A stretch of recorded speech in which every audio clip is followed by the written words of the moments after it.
요즘 어디를 가든지 계절의 변화를 확연하게 느낄 수 있습니다. 아침 저녁으로 쌀쌀한 바람이 불고 어르신들은 춥다고 이야기합니다.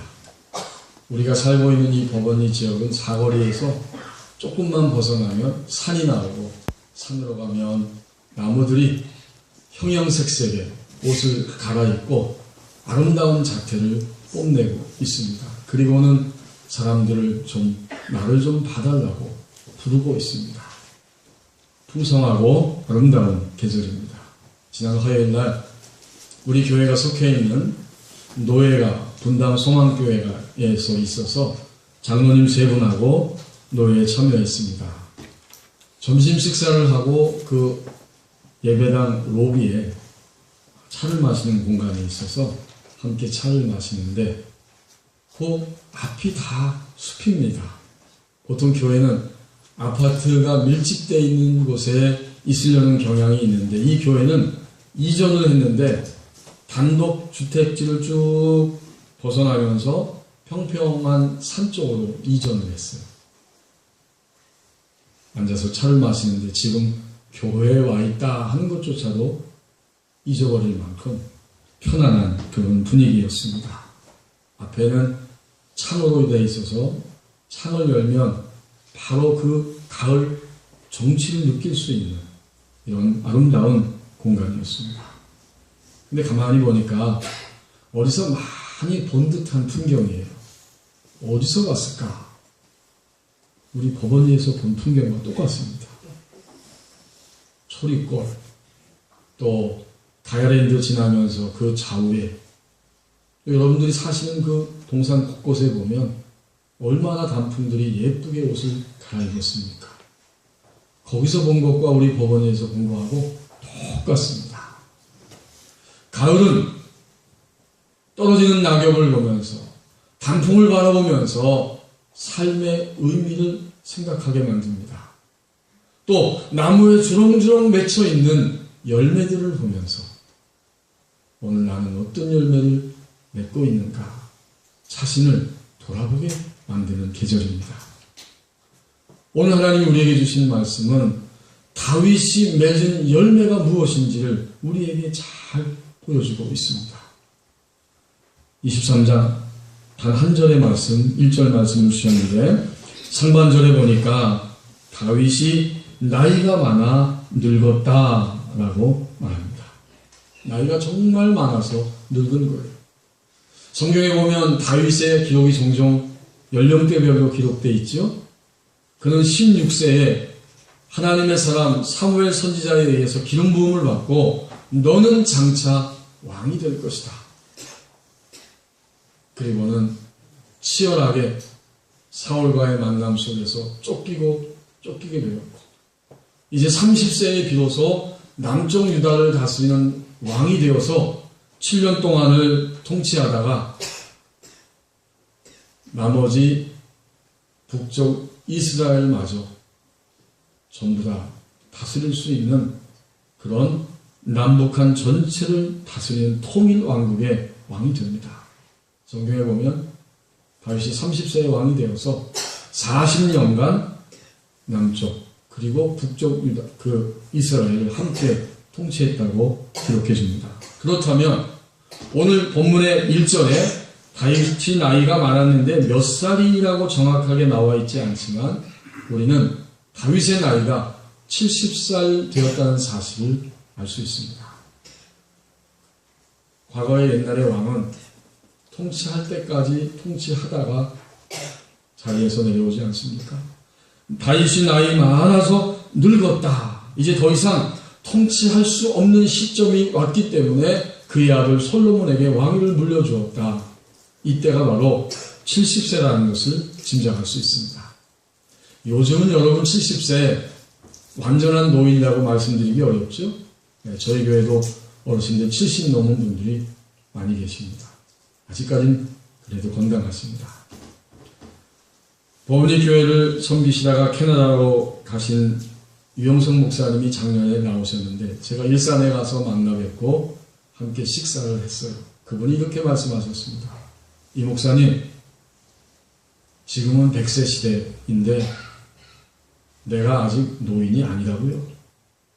아직도 나는 적어도 100세 시대에서 20년 동안 더 사역할 수 있다고. 난 노인이 아니야. 이렇게 말씀하시는 거예요. 그리고 열심히 캐나다에서 후학들을 가르치고 있다 하는 말씀을 하셨습니다. 그런데 여러분, 지금은 70세가 노인이, 완전한 노인이 아니라고 할지라도 다윗이 이때 70세라고 하면 적어도 어림잡아서 지금부터 약 3000년 전입니다. 지금 2014년이죠. 그러니까 기원전 1000년쯤 됐을 때 다윗이 살고 있었어요. 그러니까 쉽게 계산해서 3000년 전에 70살이면 정말 노인입니다. 그래서 오늘 1절 말씀이 실감이 납니다. 다윗이 나이가 많아 늙었다. 정말 나이가 많고 늙었습니다. 3000년 전에 70세 노인입니다. 그는 어린 다윗이었고 소년 다윗이었고 청소년 다윗이어서 골리앗을 쓰러뜨렸고 청년 장년 30세의 왕이 되어서 40년 동안 통일 왕국을 다스리고 통치하면서 그의 인생의 마지막 시기를 살아가는 나이가 많고 늙은 이러한 왕이었습니다. 다윗이 나이 많아 늙은 거죠. 우리도 점점 나이가 많아지고 늙어가고 있습니다. 이것은 거부할 수 없는, 거절할 수 없는, 한 사람도 예외가 없는 인생의 법칙입니다. 25살 된 청년이 26살 된 청년과 또 28살 된 그 선배와 함께 교회 마당에서 서로 대화를 하고 있었습니다.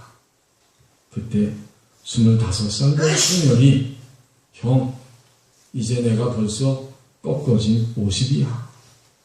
말도 안 되는 얘기를 그때 했습니다. 25인데 꺾어진 50이라는 거예요. 지금도 그 대화하던 장면이 생생합니다. 그 장소, 마당, 고향교회 다 생각이 납니다. 그런데 여기 어르신들께 대단히 죄송합니다. 이해하고 들으세요. 근데 저도 작년에 벌써 50을 훌쩍 넘었어요.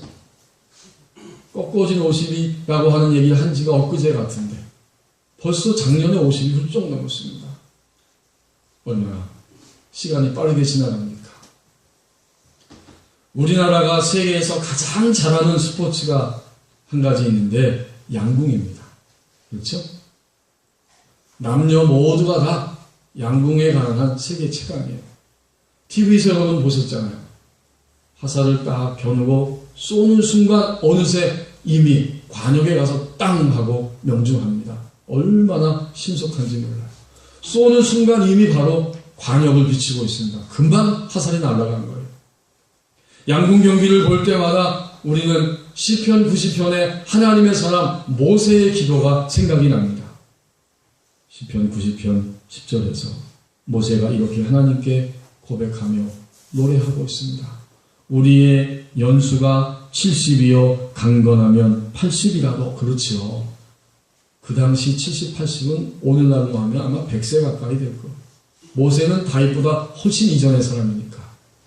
70 아니면 강건해서 80을 우리는 살아가는데 그 연수의 자랑은 수고와 슬픔뿐입니다. 신속기간이 우리가 날아가나이다. 영어 성경에도 보면 날아간다 그렇게 번역해놨어요. 얼마나 빨리 가는지. 70, 80, 90, 100 쏘자마자 바로 관역에 명중되는 화살처럼 우리의 삶은 이렇게 날아가고 있습니다. 다윗은 점점 나이 많아 늙어갔고 오늘 예배하는 우리들도 점점 시간 속에서 나이가 들고 늙어가고 있습니다. 아무도 이것을 거부할 수 없는 이런 인생의 법칙입니다. 그런데 오늘 말씀에 보면 다윗은 나이만 먹은 게 아닙니다. 그냥 나이가 들어서 시간만 흘러보낸 인생이 아니라 다윗은 분명히 인생의 삶 속에서 맺은 열매가 있고 하나님은 오늘 말씀을 통해서 다윗이 맺은 열매를 우리에게 보여주기를 원하십니다. 1절 상반절에 다윗이 맺은 열매를 표현해주고 있습니다. 이렇게 말하죠. 나이 많아 늙었다. 다윗이 나이 많아 늙었다. 이 말씀은 구약 성경에 보면 항상 존경할 만한 가치가 있는 위대한 생을 살았던 사람들에게 그의 일생을 표현하는 공식적인 문구입니다. 나이 많아 늙었다. 아브라함이나 욥과 같이 존경할 만한 가치가 있는 신앙의 위대한 인물들을 표현할 때 그는 나이 많아 늙었고 이렇게 죽었다라고 표현하는 공식적인 문구가 바로 이겁니다. 창세기 25장 7절과 8절 말씀에서 아브라함의 마지막 모습이 나옵니다. 그는 나이 높고 늙어서 기운이 다하여 죽어 자기 열조에게로 돌아갔다. 나이가 높고 늙고 기운이 지나여 열조에게로 돌아갔다. 존경할 만한 위대한 믿음의 족장입니다. 욥기 42장 17절 말씀에 욥이 늙어 나이가 차서 죽었더라. 마찬가지. 욥은 노년에 자기가 당한 고난보다 10배나 되는 축복을 하나님께 받았지 않았어요? 물질도 건강도 자녀도 모두 다 10배가 넘는 이런 축복을 받았습니다. 그리고 그의 마지막 모습은 늙어 나이가 차서 죽었더라. 한결같이 아브라함도 욥도 오늘 본문에 등장하는 다윗도 나이가 많아서 하나님이 주신 수완을 충분히 다 채우고 산 다음에 그 다음에 세상을 떠났더라. 다윗이 이렇게 나이가 많아서 맺은 열매는 과연 무엇입니까? 다윗은 분명한 열매가 있습니다. 곧 거룩함으로 옷을 입었습니다. 다윗이 나이 많아 늙었을 때 그때 그는 어떤 모습으로 마지막 인생을 마감하고 갔는가? 다윗은 거룩함의 옷을 입고 그의 마지막 인생의 모습을 살다가 하나님의 품에 안깁니다. 거룩함은 자신의 몸도 그리고 이 마음도 또 생각 그의 영도 하나님 앞에서 부패하지 아니하고 점점 자기를 지킬 수 있는 이런 힘이 있는 상태입니다. 그게 바로 거룩함이죠. 하나님의 말씀을 따라서 능히 살아갈 수 있는 그런 힘이 점점 그에게 입혀지기 시작했습니다. 사실 여러분, 다윗도 우리와 똑같이 인생을 살면서 도저히 용납될 수 없는 죄와 악을 행하였지 않았습니까? 그가 왕들이 출전할 시기가 되었을 때, 그 말은 왕들이 마땅히 이제 전쟁에 나가서 자기 할 일을 해야 할 때인데 그는 출전하지 아니하고 왕궁의 지붕을 거닐다가 밧세바라고 하는 여인이 목욕하는 장면을 목도하고선 결국은 그 자신의 육신의 욕망을 다스리지 못하고 그 여인과 간음하게 되고 그 여인의 남편을 거짓말로 회유하면서 마침내는 가장 치열한 전쟁터에 내보내고 거기서 바로 죽게 만들었습니다. 살인과 간음과 거짓의 죄, 이것은 인간이 짓는 가장 전형적인 죄악들의 모습입니다. 더더욱 다윗의 그때의 나이는 중년이었어요. 중년의 나이에 중년이 지을 수 있는 그런 범죄를 다윗은 범하고 말았어요. 하나님의 선지자에 의해서 자신의 죄가 탄로되고 공개됐을 때 그는 시편 51편에서 우리가 읽는 것처럼 침상을 적실 만큼 눈물을 흘리며 하나님 앞에 자기의 영이 얼마나 침체하고 메말라는지 죄로 인하여서 그 영혼의 아픔과 고통을 절망 가운데 경험하면서 그 속에서도 하나님 향해 회개하고 돌이키게 되고 마침내 하나님의 은총으로 그는 그 즉시 죽지 아니하고 다시 살 수 있는 기회를 하나님께 얻었습니다. 이제 그가 그 중년 이후 그 범죄 이후 그날부터 그의 인생이 끝나는 지점까지 어떤 열매를 맺으며 살아왔는가 그의 마지막 노년을 보면 알 수 있죠. 그는 거룩함의 옷을 입었습니다. 그리고 다르게 표현하면 예수 그리스도로 옷을 입었습니다. 거룩함 예수 그리스도로 옷을 입은 거예요. 열왕기상 1장 1절에서 4절까지의 말씀을 보시면 거기에 다윗의 말년을 또다시 비춰주면서 그가 거룩함의 옷을 입었다는 사실을 분명하게 보여줍니다. 제가 한번 읽어보겠습니다. 열왕기상 1장 1절에서 4절입니다. 다윗 왕이 나이가 많아 늙으니, 여기도 나이가 많아 늙었다는 거예요. 이제 거의 오늘 본문과 똑같은 맥락이죠. 이불을 덮어도 따뜻하지 아니한지라 그의 시종들이 왕께 아뢰되 우리 주 왕을 위하여 젊은 처녀 하나를 구하여 그로 왕을 받들어 모시게 하고 왕의 품에 누워 우리 주 왕으로 따뜻하시게 하리이다 하고 이스라엘 사방 영토에 내에 아리따운 처녀를 구하던 중 수넴 여자 아비삭을 얻어 왕께 데려왔으니 이 처녀는 심히 아름다워 그가 왕을 받들어 시중 들었으나 왕이 잠자리는 같이 하지 아니하였더라. 다윗 왕이 나이 많아 늙었습니다. 이불을 덮어도 따뜻하지 않는 그 시점까지 왔어요. 고대의 치료법 중에 하나가 왕을 따뜻하게 하기 위해서 이런 일을 행합니다. 그런데 오늘 하나님의 말씀은 4절의 내용이 없어도 되지만 4절 하반절을 분명하게 기록하고 강조해 줍니다. 이 처녀는 심히 아름다워 그가 왕을 받들어 잘 시중 들었다 라고 끝나지 않았어요. 하나님께서는 이 말씀을 기록하게 하시면서 다윗의 의지와 다윗의 결단과 다윗의 인생의 아름다운 열매를 그대로 보여주십니다. 왕이 잠자리는 같이 하지 아니하였더라. 전날에는 중년에는 그가 눈으로 보고 몸에 그 욕망을 다스리지 못하는, 그래서 결코 거룩함을 얻지 못한 자였지만 그날 이후에 회개하고 돌이켜서 그는 마지막 숨을 거두는 순간이 다가왔을 때 그는 계속해서 거룩함의 옷을 입었습니다. 로마서 13장 13절 14절에서 이 거룩성을 보여주는데요. 예수 그리스도로 옷 입는 것으로 표현해 줍니다. 낮에와 같이 단정히 행하고 방탕하거나 술 취하지 말며 음란하거나 호색하지 말며 다투거나 시기하지 말고 오직 주 예수 그리스도로 옷 입고 정욕을 위하여 육신의 일을 도모하지 말라. 아멘. 여기 방탕, 술 취함, 음란, 호색, 그리고 우리가 놓치기 쉬운 것이 있는데 시기하고 또 다투는 것, 이것도 육신의 일들이고 육신의 일을 도모한다는 거예요. 우리는 이걸 잘 놓쳐요. 앞부분은 뭐 금방금방 충격적으로 들어오는데 음란, 방탕, 호색, 술 취함 금방 우리에게 충격으로 옵니다.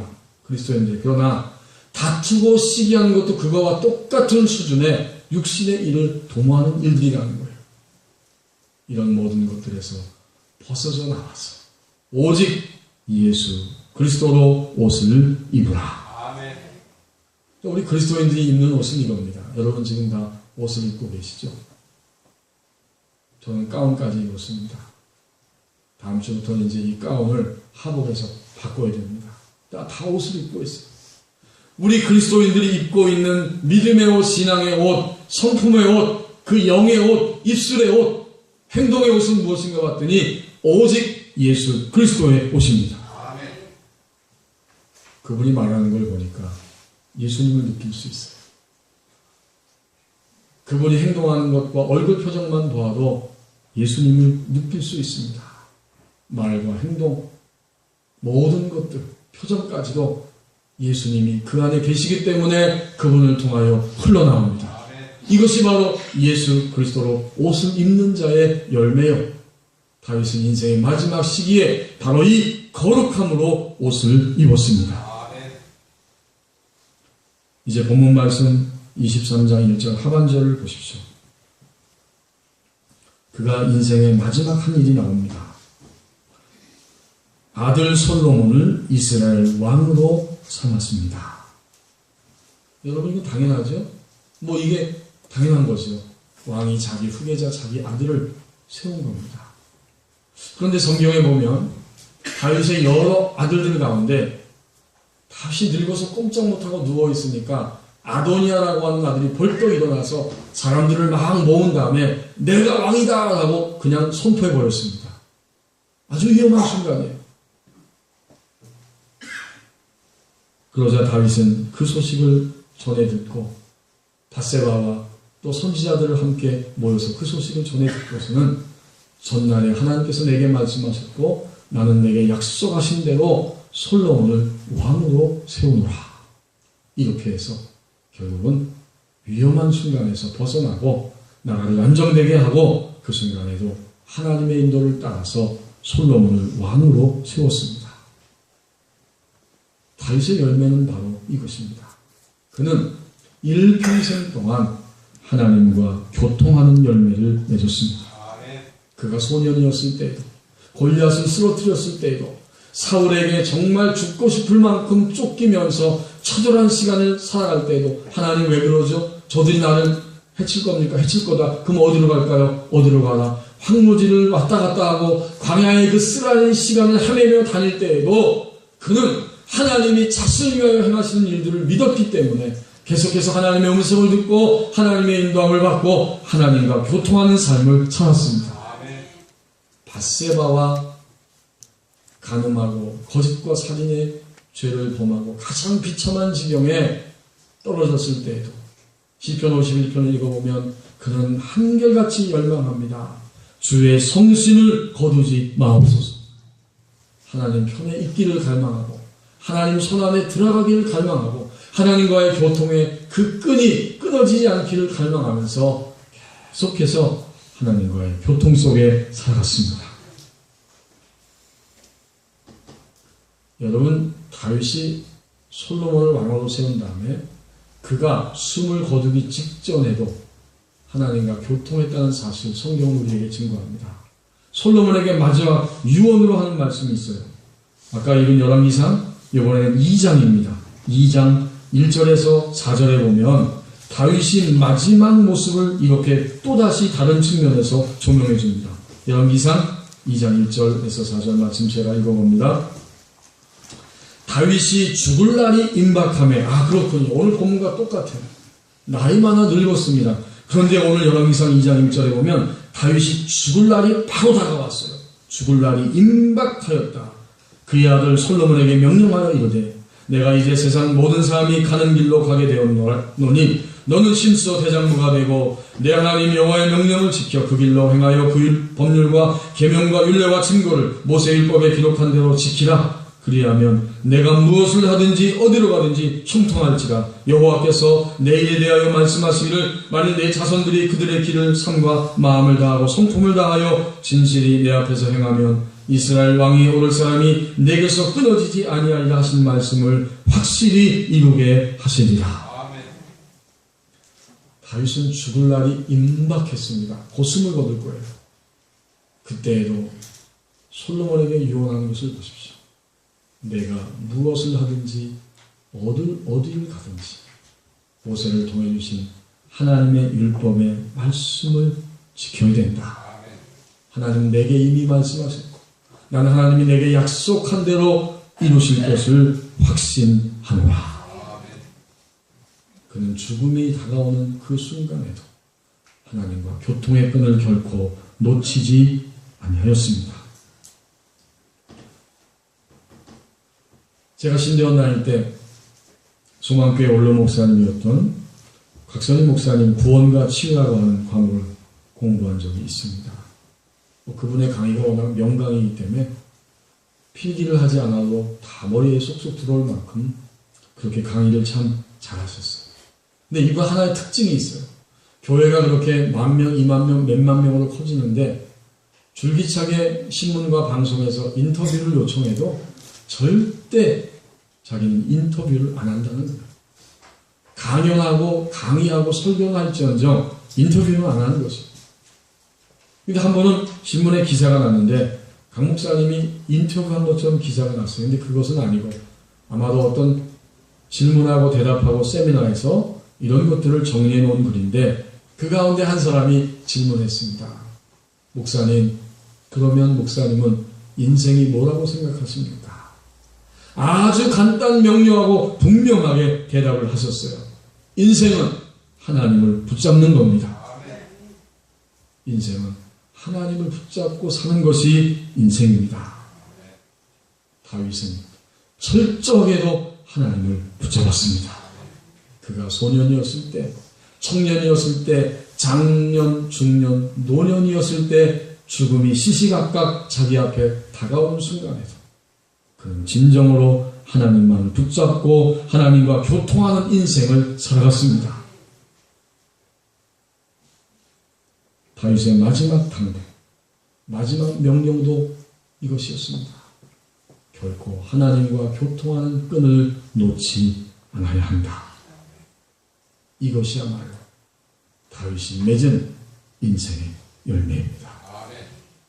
설교자의 서재라고 하는 책을 코넬리우스 플랜팅가라고 하는 사람이 썼습니다. 그는 그 책에 자기가 읽었던 짤막한 이야기 한 토막을 소개해주고 있는데 그 짤막한 이야기 제목이 목수입니다. 카핀터 목수. 목수는 정직하게 집을 짓는다. 그는 모든 것이 반듯반듯한 사람이다.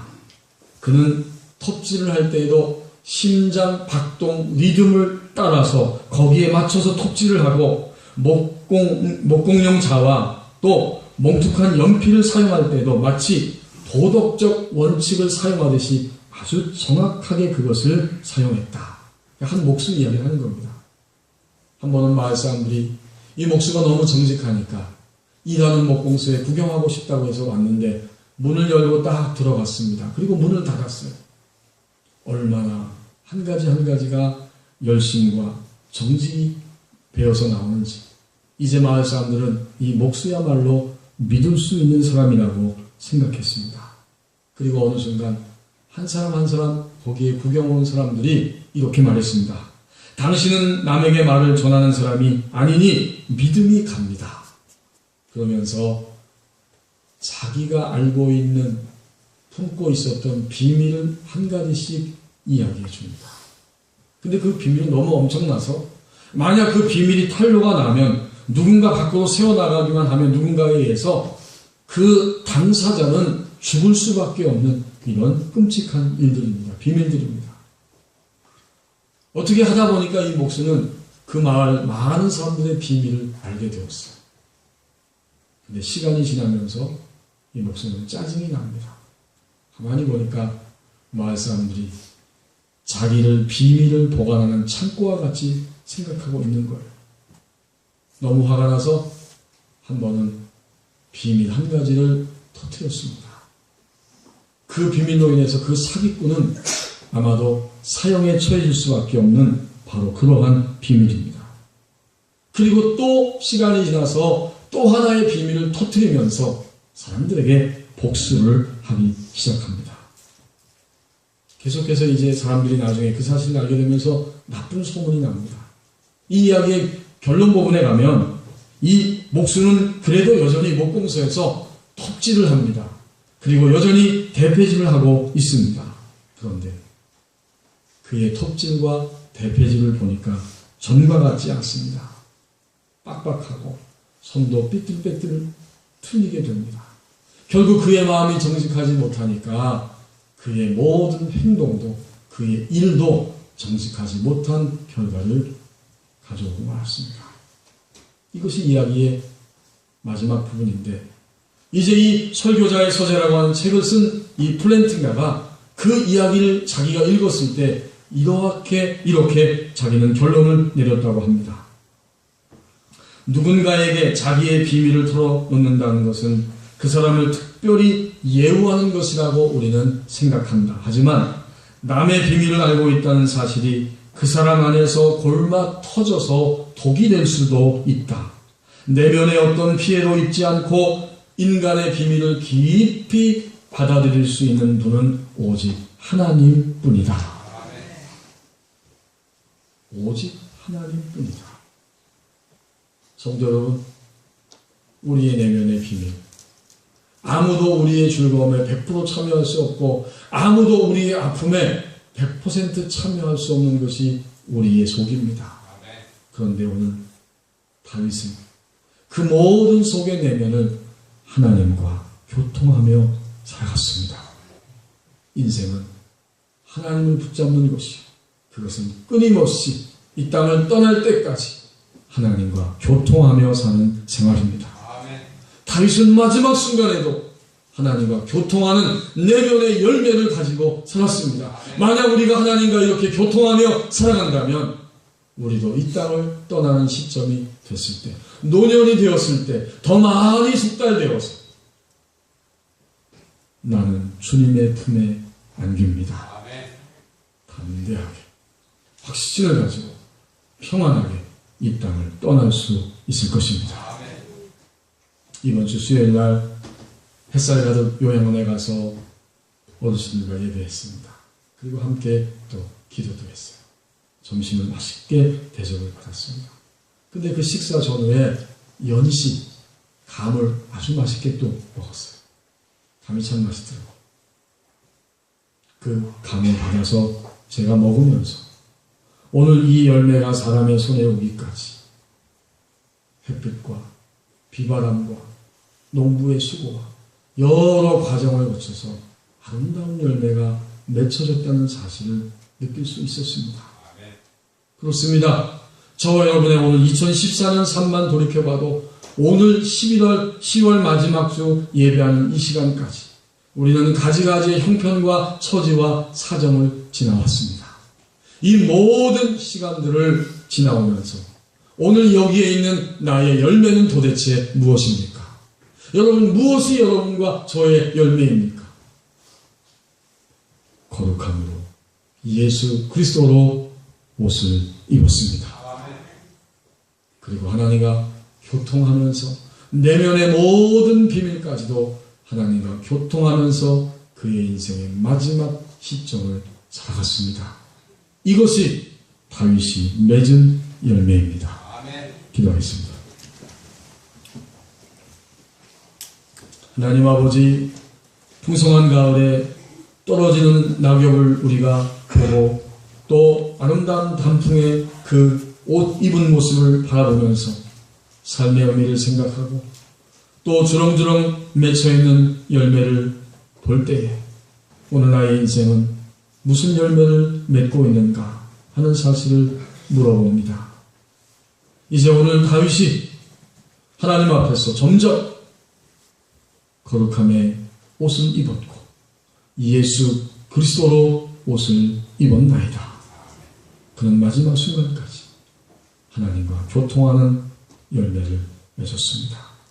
우리도 이 가을에 이 열매를 돌아보게 하시고 이 열매를 향해 나아가게 하여 주옵소서. 예수님의 이름으로 기도하옵나이다. 아멘.